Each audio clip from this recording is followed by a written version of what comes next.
des offensives dans la côte des Robert comme on vient de la voir, et tout se regrouper, personne n'arrivait à faire une grande différence.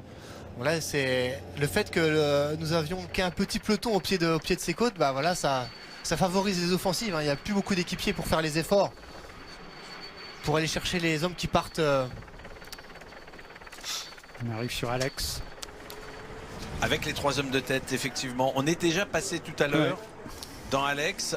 Et on arrive au pied du mur. Regardez, c'est facile, il faut monter tout en haut du village. Enfin, c'est facile à voir. C'est beaucoup plus difficile à faire. On rentre dans les 10 derniers kilomètres. 10 km à 39, avec 39 secondes d'avance.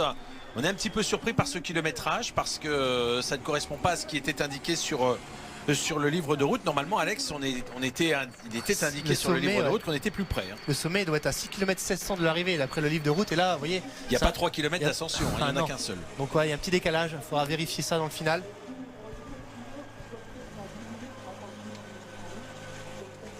Alors là, les coureurs montent. Alors là, Pierre Latour fait l'effort, hein.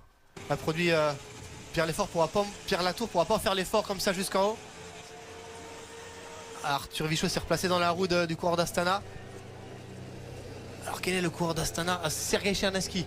Voilà, Sergei Cherneski, le coureur passe à 500 mètres du sommet. Avec Arthur Vichot en deuxième position. Il faut être placé là, ils savent. Voilà. Là les coureurs, les hommes de tête arrivent dans la portion la plus raide du mur. Bob Jungels c'est en force, en tête. Regardez cette pente impressionnante. Les coureurs ont tout à gauche, hein, 39-28, 39-25. Et là, debout sur les pédales. Et là, c'est un effort maximum, un effort lactique. Ça brûle dans les cuisses, ça brûle dans les bras aussi parce qu'on tire énormément sur le guidon. Alors Romain Bardet va passer à l'offensive, l'obliger avec Jonathan Hiver, Peter Seri.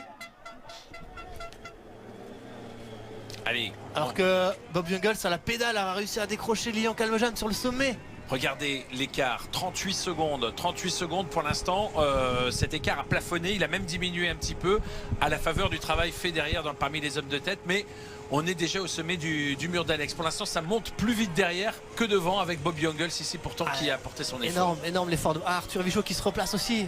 Ça fait plaisir de revoir Arthur comme ça jouer les premiers rôles sur la course. Hier, il était un petit peu il jouait le rôle d'équipier là, c'est quoi? Oui, mais Romain Bardet est en train d'insister maintenant. Hein. Romain Bardet qui fait l'effort avec Arthur Vichot en deuxième position, Jonathan Hiver en troisième position. Peter Seri derrière. Là, c'est bien si Arthur et Romain sont ensemble, ils pourront collaborer, mais ils emmènent avec eux dans leur bagage Jonathan Hiver. Hein, pour lui, il se fait emmener. Hein, il a Lilian Calmejane à l'avant. Là, pour lui, c'est que du bonus. Et oui, parce que Jonathan Hiver est de toute façon aussi un coureur très rapide en cas d'arrivée au sprint. Il peut tirer son épingle du jeu s'ils sont 2 ou 3. Mais attention, là il y a le mur d'Alex qui est franchi, mais il reste la côte du Haut-Livron. Ouais. Et à chaque fois, j'insiste là-dessus, depuis que l'on arrive à Livron, à chaque fois ça s'est joué dans cette ascension du Haut-Livron. C'était le cas, on l'a vu avec Sam Dumoulin tout à l'heure sur les images. C'était le cas également avec Peter Vakoch en 2016. C'était le cas l'année dernière avec Sébastien Delfosse. Ouais. À chaque fois, tout rentre dans l'ordre. Où ça? Eh bien, lorsque l'on va retrouver la grande route, on y est maintenant, sur l'intervalle qui permet de mener jusqu'à l'entrée de Livron. Mais cette année, il faut une première, Patrick. Et là, cette année, tout se regroupera pas au pied. Si cela se regroupe, ça sera vraiment une poignée de coureurs qui réussiront à revenir sur ces 3 hommes de tête, mais avec 35 secondes d'avance à moins de 10 km de l'arrivée, 5 km peut-être. Et là, ces coureurs n'arriveront pas à revenir. Je doute que Arthur Vichot, Romain Bardet et Jonathan Hiver puissent revenir sur les 3 hommes de tête. Alors une question, Cédric. Est-ce que finalement Bob Jungels, alors que l'on voit Arthur Vichot là, qui vient de relancer et qui donc emmène avec lui Jonathan Hiver et Romain Bardet, on est à 3 contre 3. On a 30 secondes. Pardon, on est à 3 contre 2 parce que Jonathan Hiver ne va pas collaborer. Jonathan Hiver ne va pas collaborer effectivement puisqu'il y a Lilian Calmejane. Mais la question que j'allais vous poser, est-ce que devant, en tête de la course, est-ce que Bob Jungels n'est pas tout simplement en train de se sacrifier pour justement le champion d'Équateur, ce jeune coureur âgé de 20 ans, Narvaez, qui a l'air quand même parfaitement en forme dans la perspective de la dernière bosse? Bah oui, bien sûr. Il roule extrêmement vite. Sur le plat, c'est le plus fort, Bob Jungels. Et là, voilà, Lilian Calmejane a bien compris qu'il fallait plus qu'il passe de relais parce que là, ils sont 2 contre 1. Donc pour être clair, Cédric. 2 contre 2. 2 contre 2, d'accord, mais qui est le leader chez Quick-Step? Est-ce que c'est pas justement le champion d'Équateur? Est-ce que Bob Jungels ne va pas se sacrifier, sachant qu'il y a la côte du Haut-Livron qui sera plus propice peut-être aux qualités explosives du coureur équatorien? Bien sûr, c'est plus dans la qualité explosive pour l'équatorien, mais Bob Jungels était très impressionnant sur le mur d'Alex. Il a décroché ses compagnons de la roue assez facilement et donc là c'est un petit peu est-ce que Bob Jungels va jouer sa carte personnelle ou il va essayer d'emmener son collègue à la victoire? On va voir. En tout cas, on va être bientôt fixé. Bardet vient de relayer Arthur Vichot. Arthur Vichot va devoir relayer Romain Bardet. Derrière, on se retourne. Évidemment, le coureur de la formation Direct Énergie laisse faire. Jonathan Hiver sait en plus qu'il est dans une bonne condition. Il est confiant dans sa pointe de vitesse. Il sait qu'il a tout à gagner si bien sûr le regroupement s'opère entre ces 3 poursuivants et les 3 hommes de tête. Et évidemment, du côté d'Arthur Vichot ou de Romain Bardet, on n'est pas forcément dans une position très confortable. C'est pas évident d'évoluer à la place de Romain Bardet et d'Arthur Vichot parce que là ils emmènent sur leur porte-bagages un garçon comme Jonathan Hiver qui est extrêmement rapide, donc c'est compliqué. Alors qu'à l'avant on voit quand même Lilian Calmejane prendre des relais, on dirait, alors qu'il pourrait aussi jouer Lilian Calmejane en sachant qu'il a à l'arrière Jonathan Hiver. Il pourrait aussi dire moi je roule plus, derrière j'ai Jonathan Hiver qui peut revenir. Donc voilà, on dirait que Lilian Calmejane aurait tendance alors que Davide Ballerini est revenu sur les 3 hommes en contre-attaque, ça roule plus. Ça roule plus à l'arrière.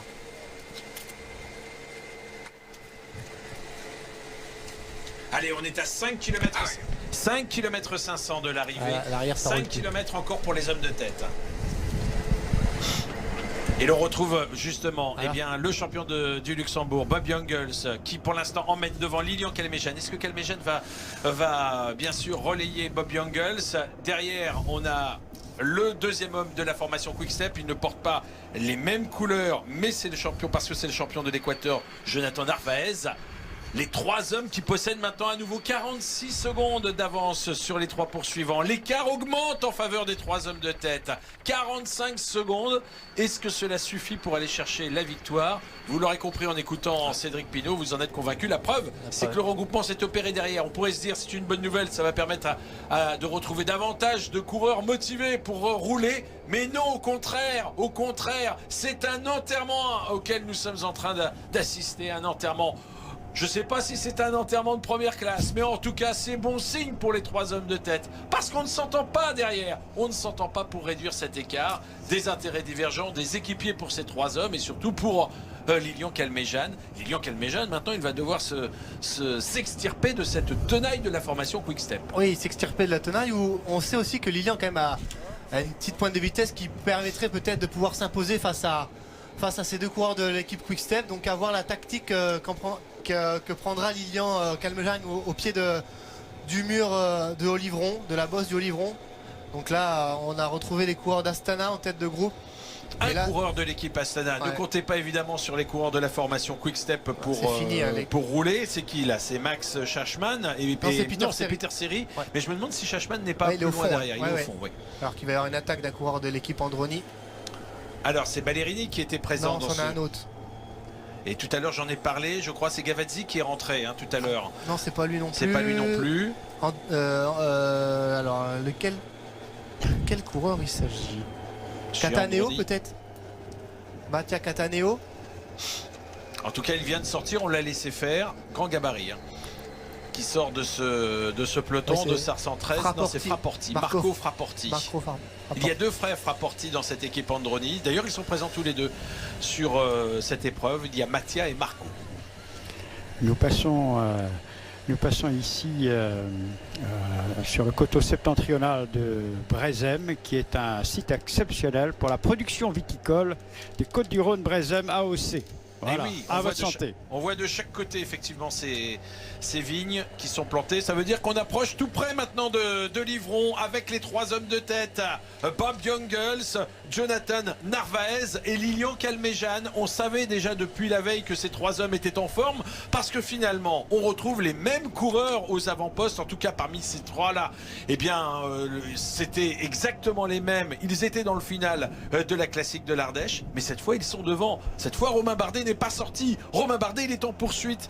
Là encore on avait, et vous l'aviez bien vu Cédric Pinault, quand tout à l'heure vous nous avez dit ils sont en train peut-être de perdre la Drôme Classique parce qu'ils s'étaient fait avoir avec cette échappée qu'ils ont laissé sortir. On a roulé derrière, mais peut-être pas de la bonne façon. En tout cas trop tard, trop tardivement, mais ils sont quand même sortis en force. Ils sont sortis en force et on connaît les qualités de Bob Jungels, hein, c'est un gros rouleur, hein, il gagne des contre-la-montre au niveau international. Lilian Calmejane c'est aussi un très bon coureur, un très bon rouleur. Donc après voilà, ils ont été, pour moi ils sont les plus forts pour l'instant à la pédale. Ils se sont extirpés dans la côte, personne n'a pu les suivre et Romain Bardet a peut-être tardé à faire son effort. Il l'a fait un peu trop tard et malheureusement AG2R qui a roulé toute la journée s'est fait avoir. Allez, on va vivre le final dans quelques instants de la Drôme Classique. Alors que ne ratez pas ce soir le grand rendez-vous à partir de 17 h, la grande soirée de foot OL Saint-Etienne, mais aussi PSG Marseille.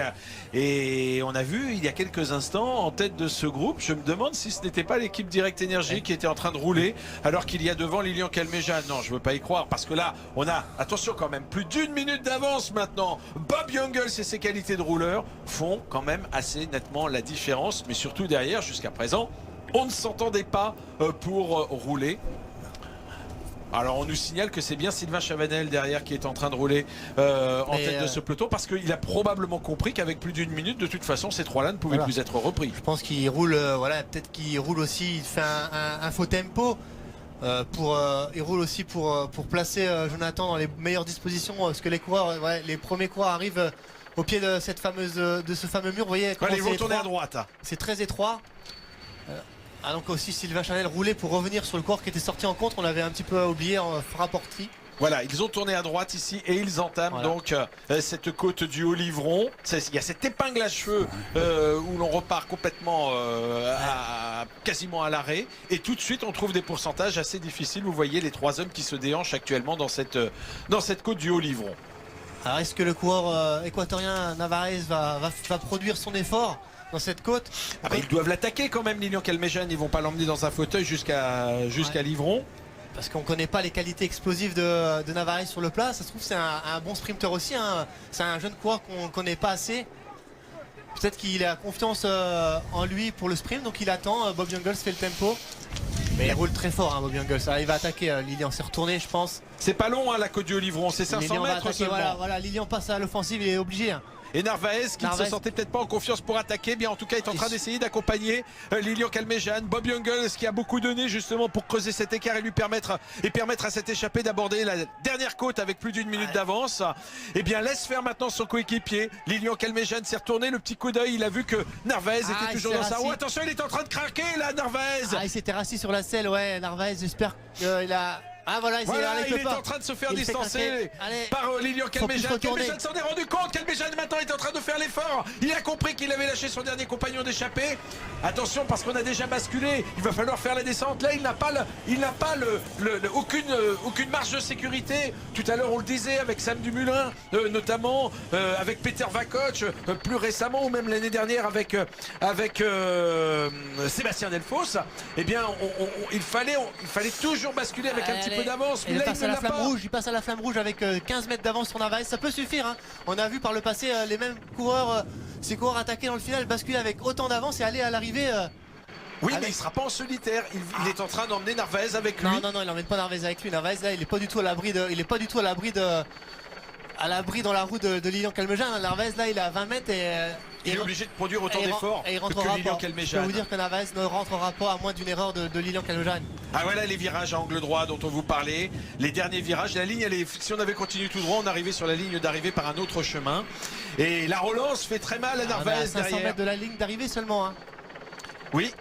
On va tourner à nouveau à droite, 2 fois à droite et on aura la ligne d'arrivée. Allez, il faut plus qu'il se pose, faut plus qu'il se retourne maintenant. Avant-dernier virage. C'est bon, il a gagné.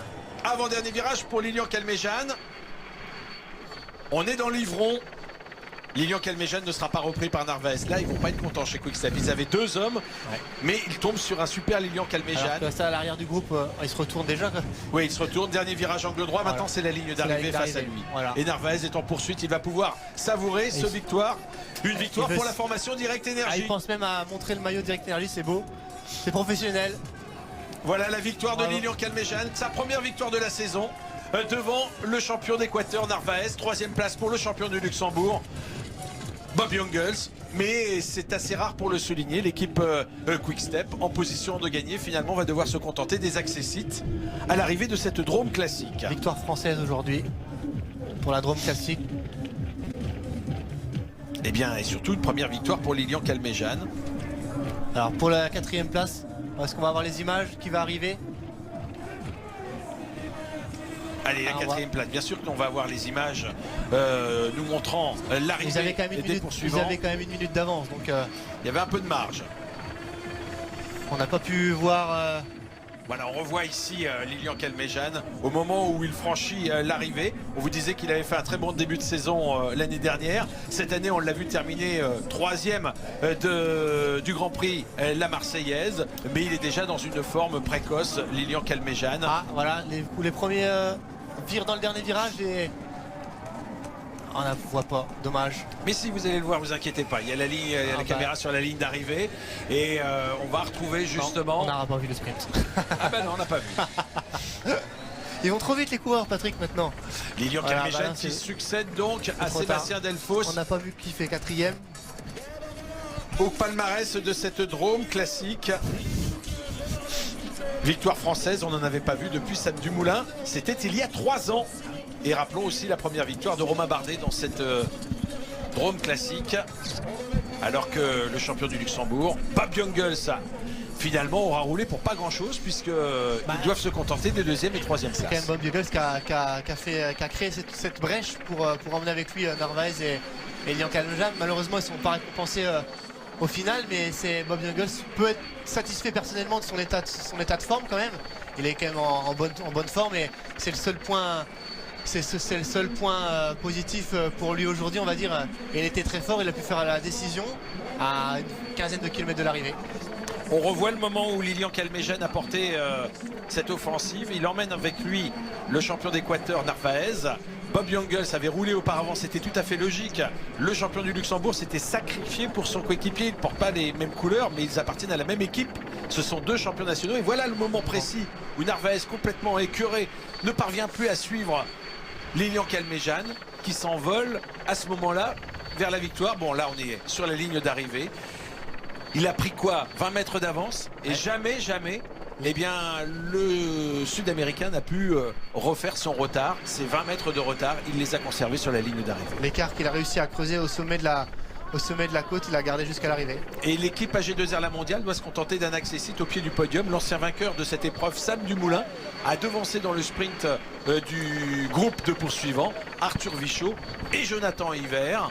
Andrea Pasqualone de l'équipe Wanty Gobert devant se contenter de la 7e place devant le vainqueur de la classique de l'Ardèche, Romain Bardet, qui signe donc un 2e top 10 pour la 2e journée consécutive.